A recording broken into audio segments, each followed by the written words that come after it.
7 हिजरी को खैबर में यहूद को शिकस्त देने के बाद नबी अकरम सल्लल्लाहु अलैहि वसल्लम ने बद्दुओं की तरफ तवज्जो दी, जिनका कोई पक्का ठिकाना नहीं था और आए दिन लूट मार करके सहराओं और पहाड़ों में छुप जाते। उनके बहुत सारे छोटे छोटे कबीले थे जिनके साथ काफी सराय पेश आए, लेकिन वो लड़ाई के बिना ही अपना ठिकाना छोड़ के भाग जाते। गज़वा खैबर के बाद बद्दुओं का एक बड़ा कबीला बनु उतफान अपने साथ छोटे छोटे कबीले इकट्ठा करके मदीना पर हमला करने की तैयारी कर रहे थे। रसूलुल्लाह सल्लल्लाहु अलैहि वसल्लम को जब खबर हुई तो आप सल्लल्लाहु अलैहि वसल्लम 400 या 700 सहाबा की फौज लेके नजद की तरफ निकल पड़े। इस गज़वा का नाम गज़वा ज़ातुर रिका था, मतलब छींतड़ों वाला गज़वा, क्योंकि इस गज़वा में सहाबा सख्त गर्मी में बद्दुओं के पीछे इतना पैदल चले कि उनके पाँव के नाखून जड़ गए और पाँव नीचे से छिल गए, तो सहाबा ने पाँव पर छींतड़े लपेट दिए। इस गज़वा में भी कोई जंग नहीं हुई, क्योंकि बद्दू हमेशा की तरह भाग गए और सहाबा पीछा करते रहे और उनको इतना भगाया कि इसके बाद बद्दुओं की मुसलमानों के खिलाफ साजिश करने की हिम्मत नहीं हुई। 8 हिजरी में नबी अकरम सल्लल्लाहु अलैहि वसल्लम ने एक सहाबी को खत देके हाकिम बुसरा के पास भेजा, तो कैसर रूम के गवर्नर शुरहबील ने कासिद को शहीद कर दिया, जो कि ऐलान जंग के बराबर समझा जाता था। नबी पाक सल्लल्लाहु अलैहि वसल्लम ने 3000 का एक फौजी लश्कर तैयार करके एक सरिया उस वक्त के सुपर पावर रोम की तरफ भेजा। मुसलमानों की फौज का मुल्क शाम के करीब मूता के मुकाम पर 2 लाख रूमी लश्कर से सामना हुआ और बहुत सख्त टकराव और मुकाबले में मुसलमानों के 3 सिपहसालार जो रसूलुल्लाह सल्लल्लाहु अलैहि वसल्लम ने मुकर्रर किए थे, एक के बाद एक शहीद हुए। फिर मुसलमानों ने मशवरे से हजरत खालिद बिन वलीद रज़ियल्लाहु तआला अन्हु को सिपहसालार बनाया। मूता में ये जंग चल रही थी और रसूलुल्लाह सल्लल्लाहु अलैहि वसल्लम मदीना में वही के जरिए सहाबा को जंग के हालात बताते जा रहे थे। हजरत खालिद बिन वलीद रज़ियल्लाहु तआला अन्हु और बाकी सहाबा ने बड़ी दलेरी से 2 लाख फौज का मुकाबला किया और इस लड़ाई में हजरत खालिद की 9 तलवारें टूट गई। जंग के दूसरे दिन हजरत खालिद ने अपने लश्कर की तरतीब बदल दी और कुछ सहाबा को पहाड़ के ऊपर से लड़ाई करने के लिए भेज दिया और लड़ाई के दौरान वो आहिस्ता आहिस्ता अपनी फौज को पहाड़ की तरफ पीछे करते जा रहे थे।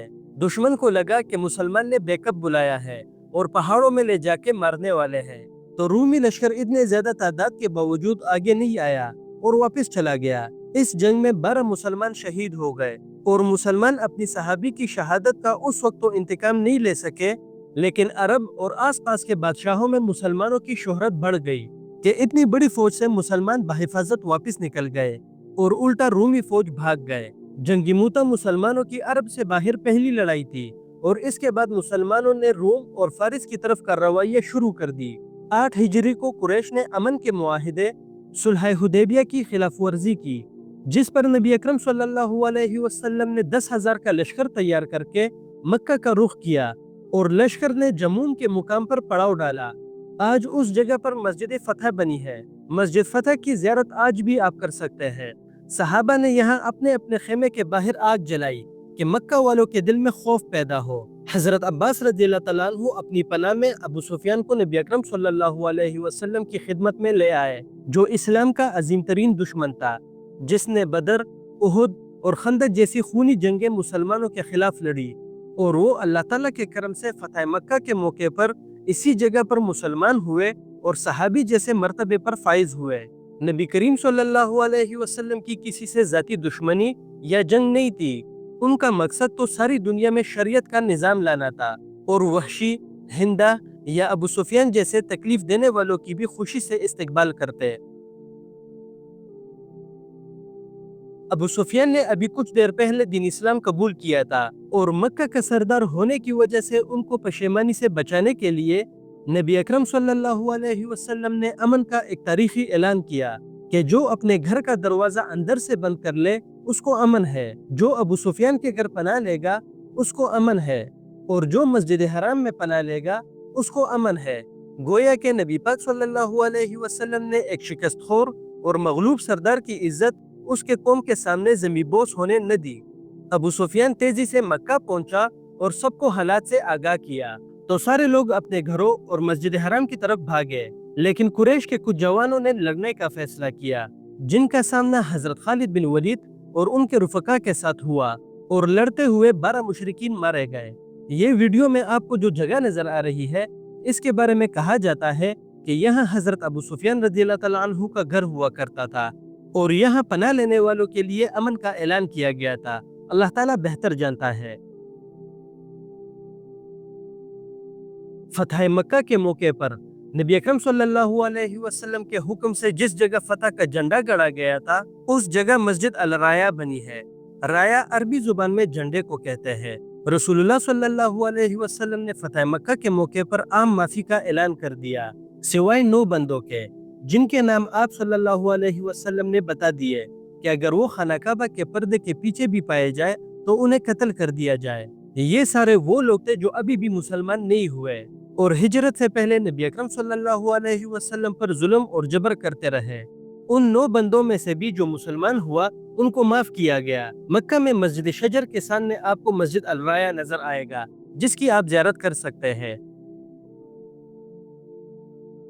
نبی پاک صلی اللہ علیہ وسلم مکہ فتح کرنے کے کچھ دیر بعد مسجد حرم تشریف لائے، پھر حجرہ اسود چوما اور بیت اللہ کا طواف کیا۔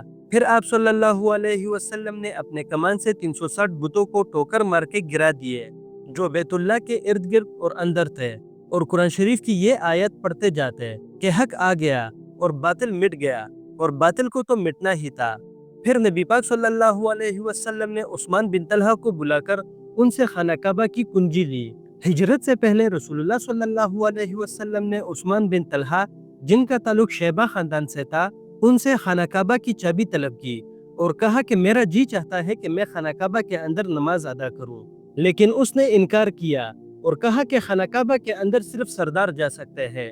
تو آپ صلی اللہ علیہ وسلم نے کہا کہ ایک دن یہ کنجی میرے ہاتھ میں ہوگی اور میں جسے چاہوں گا دے دوں گا۔ پھر آپ صلی اللہ علیہ وسلم نے خانہ کعبہ کے اندر سے تصویریں مٹائی اور خانہ کعبہ کے اندر آپ صلی اللہ علیہ وسلم نے نماز پڑھی اور آپ صلی اللہ علیہ وسلم پر قرآن کی آیات نازل ہوئی، اور پھر آپ صلی اللہ علیہ وسلم نے خانہ کعبہ کے دروازے پہ کھڑے ہو کر قریش کو خطبہ کیا۔ پھر آپ صلی اللہ علیہ وسلم نے ان سے کہا کہ میں تم سے وہی بات کرتا ہوں جو حضرت یوسف علیہ السلام نے اپنے بھائیوں سے کہی تھی کہ آج تم پر کوئی پکڑ نہیں، جاؤ تم سب آزاد ہو۔ پھر نبی اکرم صلی اللہ علیہ وسلم مسجد حرم میں بیٹھ گئے اور سارے صحابہ اس فکر میں تھے کہ خانہ کعبہ کی کنجی کس کو ملے گی، اور ہر ایک صحابی کی خواہش تھی کہ یہ اعزاز انہیں نصیب ہو۔ لیکن نبی پاک صلی اللہ علیہ وسلم نے کہا کہ عثمان بن طلحہ کو بلاؤ جو ابھی مسلمان نہیں ہوا تھا، اور ان کے ہاتھ میں کنجی دے کے نبی کریم صلی اللہ علیہ وسلم نے کہا یہ لو اپنی کنجی، آج کا دن نیکی اور وفاداری کا دن ہے، اسے ہمیشہ کے لیے رکھو، تم لوگوں سے یہ وہی چینے گا جو ظالم ہوگا۔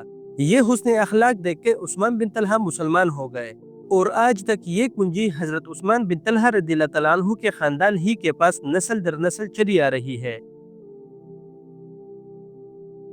مکہ فتح ہو چکا تھا تو نبی اکرم صلی اللہ علیہ وسلم حضرت ام ہانی بنت ابی طالب کے گھر تشریف لے گئے اور وہاں قریب ہی بیرتوا کے پانی سے غسل فرمایا اور واپس ان کے گھر آ کے 8 رکعت نماز پڑھی اور ادھر ہی رات گزاری۔ پھر صبح فجر کی نماز پڑھ کے بڑی عاجزی اور انکساری سے اپنی اونٹنی پر سوار ہو کے مکہ مکرمہ داخل ہوئے۔ فتح مکہ کے دوسرے دن بھی رسول اللہ صلی اللہ علیہ وسلم نے لوگوں کو خطبہ دیا۔ جب آپ صلی اللہ علیہ وسلم فتح مکہ کی تکمیل سے فارغ ہوئے تو کوہ صفا پر نماز پڑھ کے ہاتھ اٹھا کے دعا فرما رہے تھے۔ انصاری صحابی آپس میں بات کر رہے تھے کہ کیا نبی پاک صلی اللہ علیہ وسلم مکہ میں ہی قیام فرمائیں گے، جس پر رسول اللہ صلی اللہ علیہ وسلم نے فرمایا کہ اب زندگی اور موت تمہارے ساتھ ہے، یعنی مدینہ میں۔ ساتھ ہی جب مکہ والوں پر حق واضح ہو گیا تو وہ سب کوہ صفا دین اسلام کی دعوت قبول کرنے اور رسول اللہ صلی اللہ علیہ وسلم کے ہاتھ پہ بیعت لینے کے لیے اکٹھا ہو گئے۔ بیرتوا کنواں مکہ اور مدینہ والے راستے میں آتا تھا تو صحابہ زیادہ تر اسی راستے کو استعمال کرتے تھے۔ یہ کنواں حرم مکہ کے قریب ایک وادی میں موجود ہے جس کو ایک کمرے میں بند کر کے محفوظ کر دیا گیا ہے۔